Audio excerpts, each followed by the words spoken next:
Welcome back to part 2 of our video about Syria and the Middle East. In the first video, I explained a little bit about 10,000 years ago, the battle between the Devas and the Asuras. The Asuras lost and migrated from the north of India through Iran to Assyria, Syria. Even today, the Arabs call them Suras.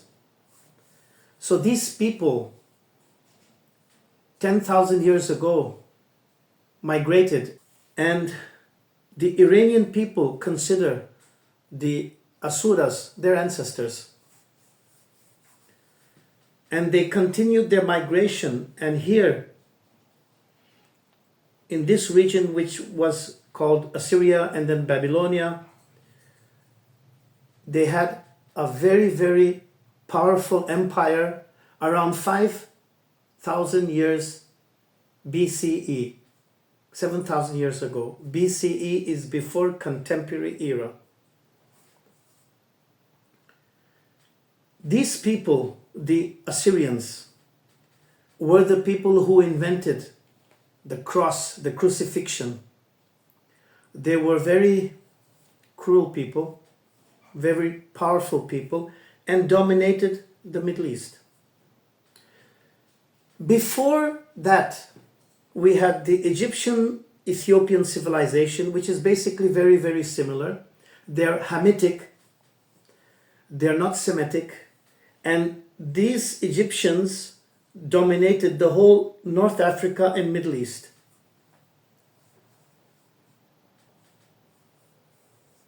So the first out-migration from the northern part of India was by the Asuras. We will pause a little bit here to have a look at geography. We can see here that Europe is very, very small. The maps that they have shown to everybody over the last 200 years have been fake. We have talked about it. They make Greenland is tiny, but they make Greenland very, very big. They make Europe very big, and they make Africa and India small. If we look at Africa and we look at the Indian subcontinent, they're much bigger than they're shown in the maps. And that is still because we have the belly of the globe, which means that Africa and India are bigger than what people see. There is an extension of the globe here. So we have to understand that this region of Europe and Central Asia was covered in snow. It was ice. There were almost nobody living there. Few tribes of hunter-gatherers.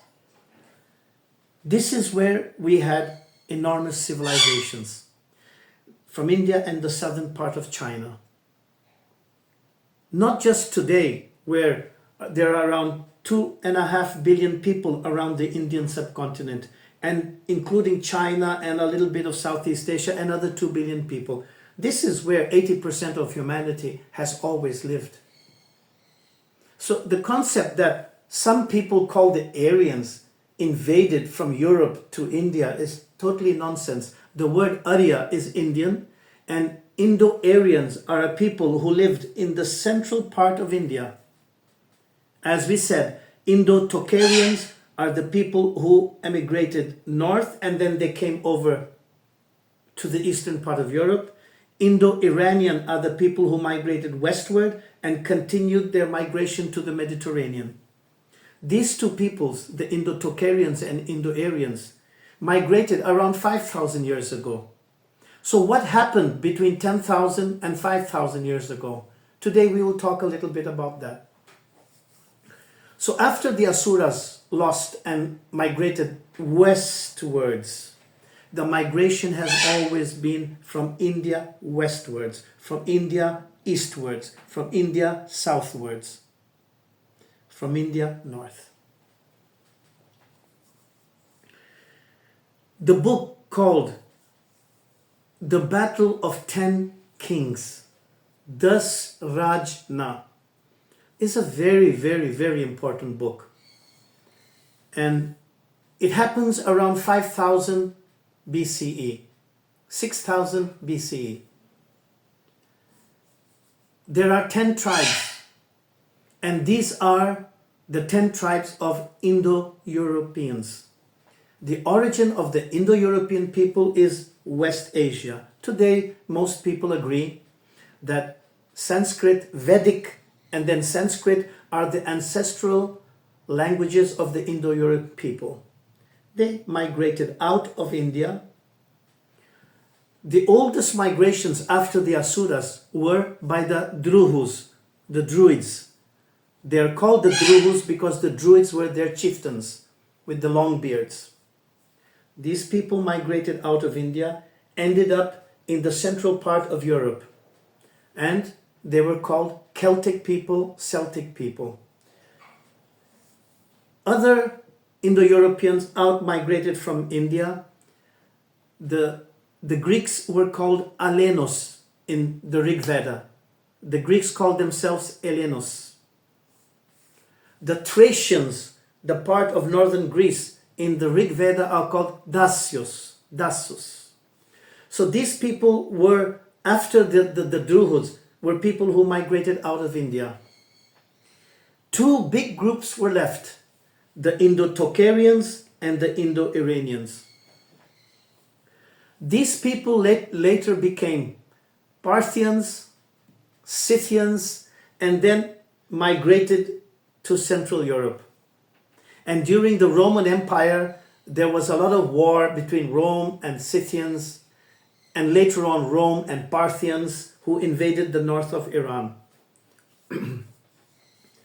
This war between the Indo-Tocharians and the Indo-Iranians was a very, very violent event. These two peoples have been at war for at least 5,000 years. And this war weakened them. Both of them were weakened. So the Indo-Aryans from the eastern part of India expelled them out of India and took over the western part of India.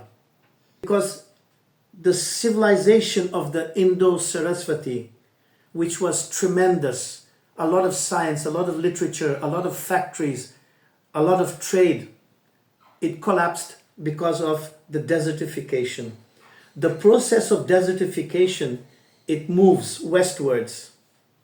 And as we mentioned, 5,000 to 7,000 years ago, the Sahara was tropical. There was rain, but everything dried. So these people have been moving westwards, and the people who are living in Africa have slowly disappeared. There were enormous rivers, lakes, cities, civilizations in the north of Africa. Where are they now? Everything dries, people migrate. It's something that no one can control. So over the last, especially 4,000 years, this region has been desertified. And people have to fight to survive or migrate. And even when they migrate out of India, they end up facing other people who are also suffering from no water, no food, no farms, no animals. So this region, which today is called the Middle East, in reality it's called West Asia. From India to Turkey, it's West Asia, including the Arabian Peninsula. It's a battle zone, it's a death zone. People call it, the people of this region and European people call it the Holy Land. There's nothing holy about it, it's unholy. They have had 2,000 years of bloodbaths, non-stop wars. What am I talking about? The war between the Indo-Tocharians and Indo-Iranians continued in the Asian steppe.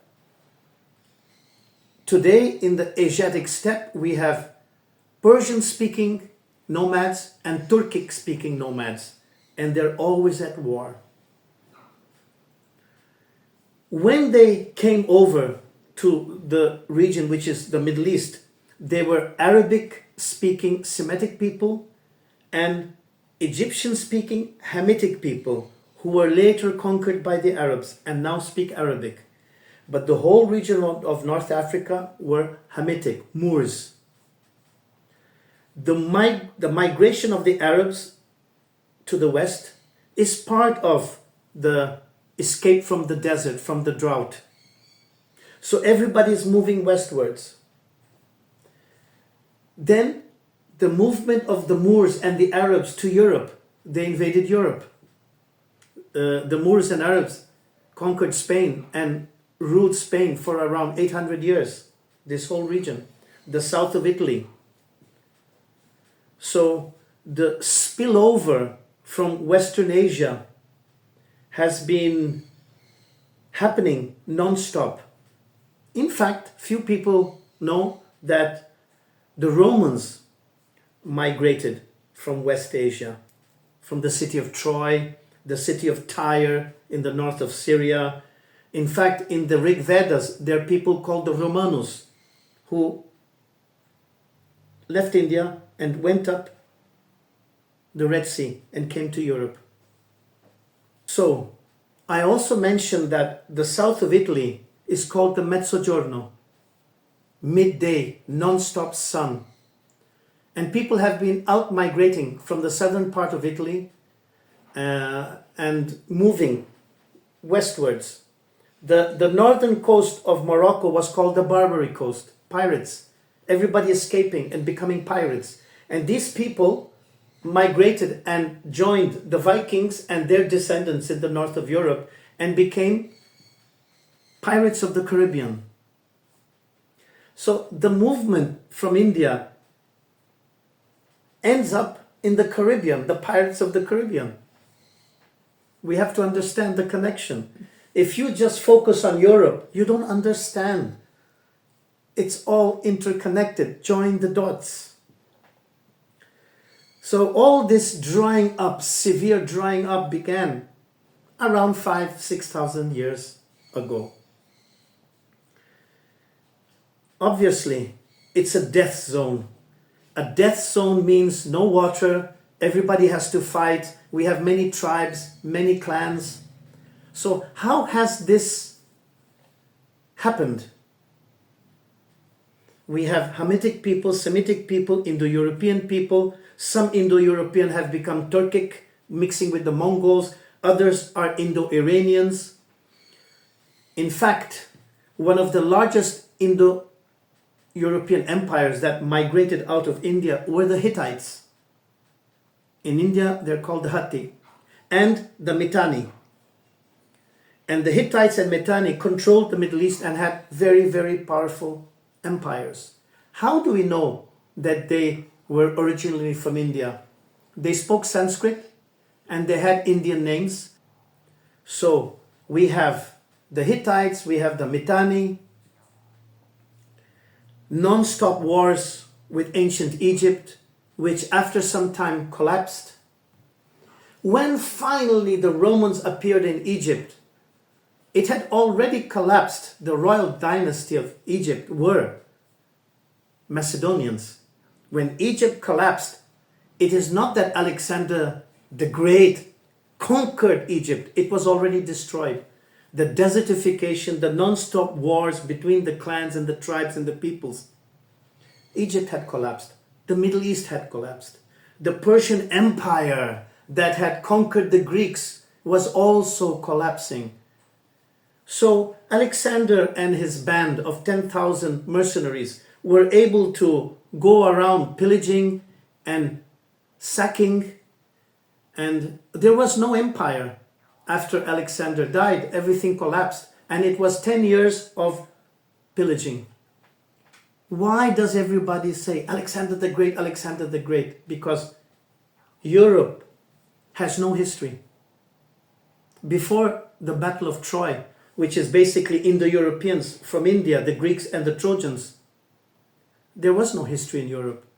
So the Europeans need history. So they have to say that the Greeks are the greatest, the Romans are the greatest, although they're Indo-Europeans. They speak a language and they have a culture that comes from Western Asia.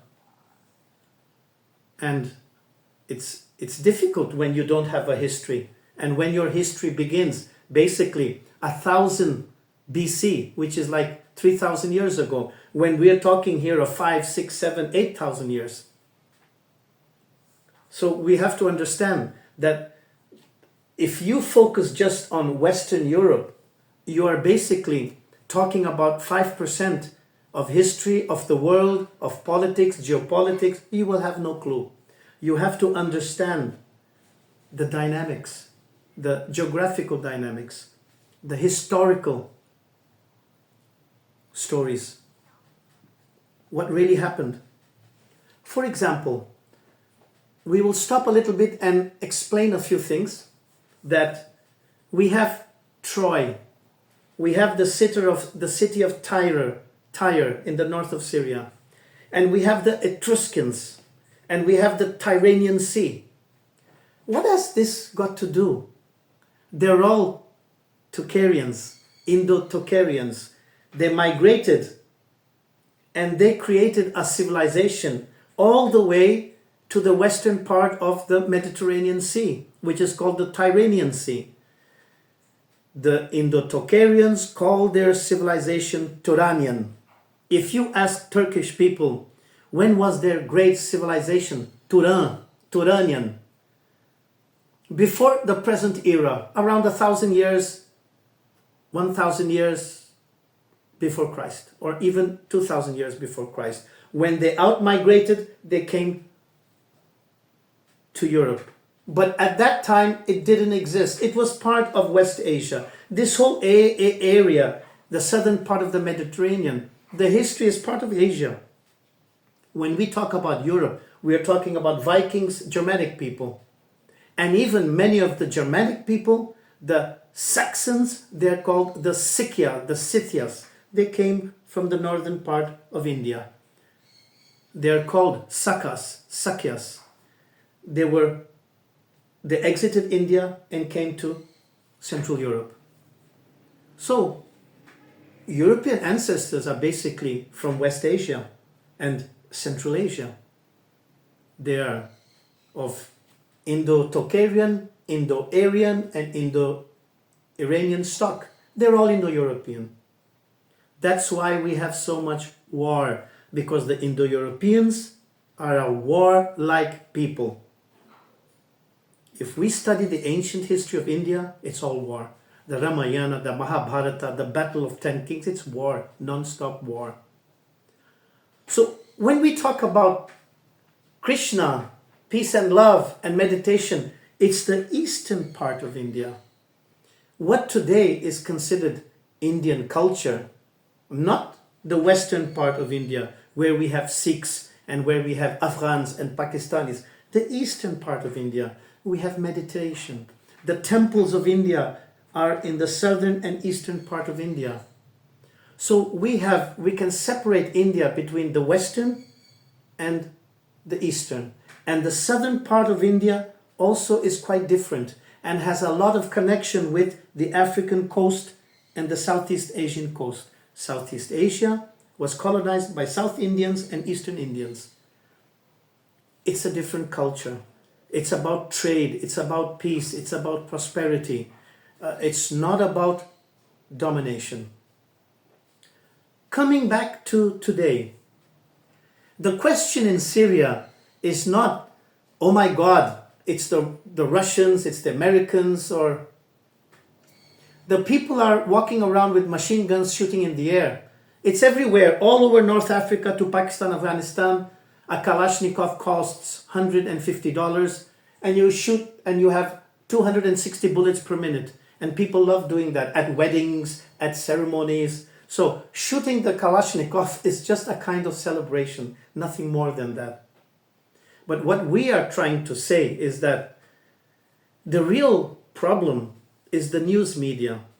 They're filling people with scenes of bearded people shooting in the air. When you look at history, the Greeks were bearded, the Persians were bearded, The pirates of the Caribbean were bearded.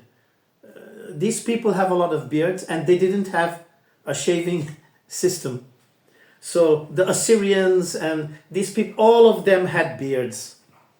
So we have to understand, the problem is not with the beard. Okay, the Vikings had beards. The Russian invaders of the southern part of Asia had beards. Guns, well, they have machine guns now. So what? You can buy one at a corner store. But one of the reasons that people have to understand is that this whole system has been multiplied by 10 because of arms dealers. It's about weapons, the sale of weapons. It's big business, and it's not just the Russian bad guys. The Americans are selling weapons. The French are selling weapons. They have been selling weapons to these people for 50 years, 70 years after the Second World War, to keep them killing each other, and so they don't unite and become strong. India was West Asia all the way to Indonesia. It was very powerful for thousands of years. It was called Bharat Varsha, from western Iran to eastern Indonesia, a powerful civilization with around 50 states doing business together. So the British divided, the famous concept of divide and rule, divide and rule. So divided India, and it took India 50 years or more to get together, and today it's one of the fastest growing places on earth because all of India is together. Okay, Pakistan has become independent, Bangladesh has become independent, Sri Lanka has become independent, but the core civilization of India continues. It's about knowledge, it's about trade, it's about peace, it's about prosperity. In the Mediterranean and West Asia and Middle East, it's about war. The desert has created a very, very complicated mentality. You have 10 tribes fighting over one oasis. The strongest survives. And this has created the culture of strong men, Gaddafis and Mubaraks and Assads and Netanyahus, the strong men. And they command their troops for a decade or more, and then they disappear. We've had lots of strong men. There was a strong man called Saladin the Great, and he died, and there was a mess again.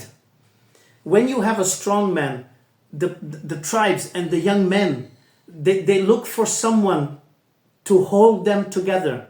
Otherwise, it's non-stop war.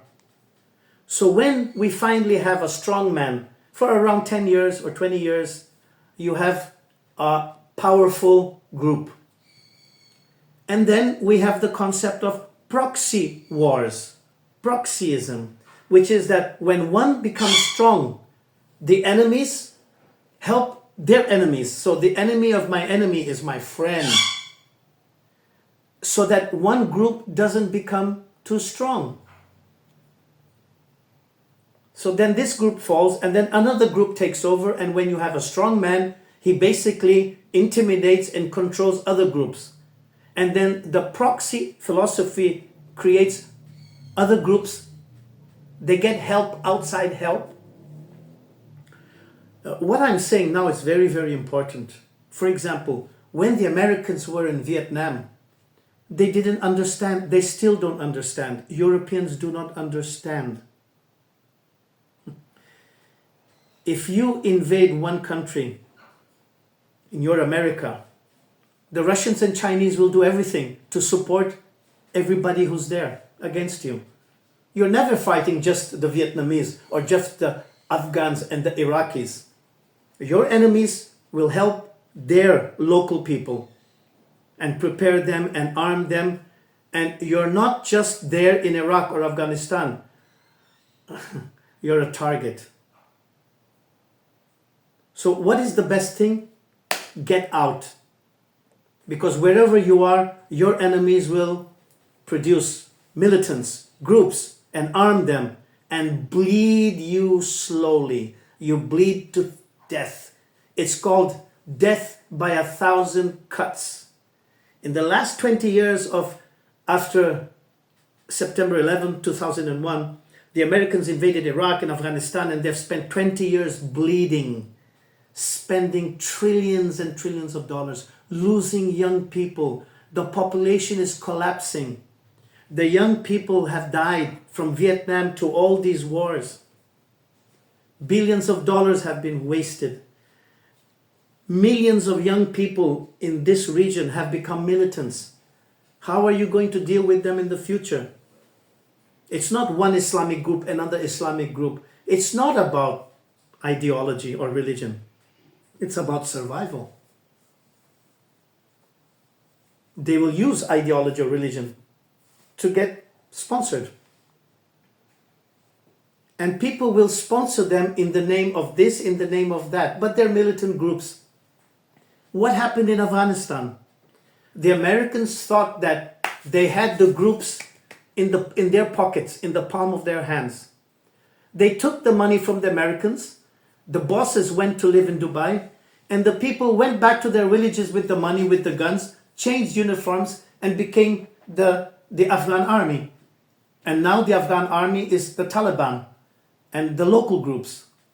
The concept of loyalty is survival. Just because you give them $1 million, $10 million, or $100 million doesn't make them your slaves forever.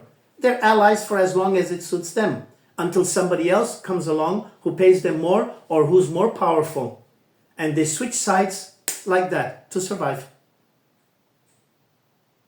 After 5,000 years of desertification, no jobs, no future, no water, the young men have to survive. And the women and children have migrated out, are gone. You can go to miles and miles of North Africa and the Middle East, you don't see women. They've left. And when the news media are showing the guys with the machine guns, they're not talking about the millions and millions of refugees, the women and kids who are being kicked around in Europe, and the Europeans are treating them very, very badly. And their children of the immigrants from Afghanistan, from Iraq, from Iran, from Syria, from Palestine, and North African immigrants who are suffering desertification. These youngsters are not being welcomed and taken care of by anybody, not just the European governments, but international organizations. So they turn to drugs and become terrorists. They're easily recruited. And then you have a problem inside. What to do? It's like in America. We have the gangs. All the cities have their gangs. The Latin gangs, the Haitian gangs, the Central American gangs. The Americans did not educate them and treated them very, very badly. So they fend for themselves and become gangsters. They deal in drugs and money. And it's nothing new. This is what the Italian mafia have been doing for centuries. Nobody takes care of you. You have no job, no future. So you have to basically deal in drugs and guns. And this whole region, including Western Europe, now is drugs and guns. And the militias here receive mercenaries from all over the world because you get paid. If you're a young person in Afghanistan, Pakistan, or somewhere in the north of Africa, and you become a mercenary in the Middle East, you get paid. With this money, you send your money home. You help people survive. The situation is dire. It's serious. But we have to understand that this is the situation. It's not about politics. It's about geopolitics, geography. It's about history. It's about genetics. The Indo-Europeans are a warlike people. The Moors are a warlike people. These people migrated to Europe. The Southern Europeans are basically Moors, and the Eastern Europeans are basically Indo-Europeans. They don't get along. So we will have non-stop war until somebody who's a little bit smart, who's an adult, can get billionaires together, and there are lots of billionaires here, and say, let's do something. Let's create a Silicon Valley like the Indians have done and like the Southeast Asians have done, and create a center for learning, for development, because in the cloud, we can put all these people. In the digital world, they have a future. they have not been given a fair chance. So this is the question: more compassion and empathy for the women and children, more compassion for the young men who should not spend thousands of years having to kill each other. And when we have billionaires, the billionaires like to sponsor the groups to kill each other, because it takes the attention from why we have few billionaires and everybody else is killing each other. Why is there not a better distribution of wealth, a better distribution of future? And this is a question for our next videos. Thanks for having the patience to understand and get a global perspective and not just a European, North American perspective, which is very, very biased and limited. Thank you for watching, and do not forget to subscribe.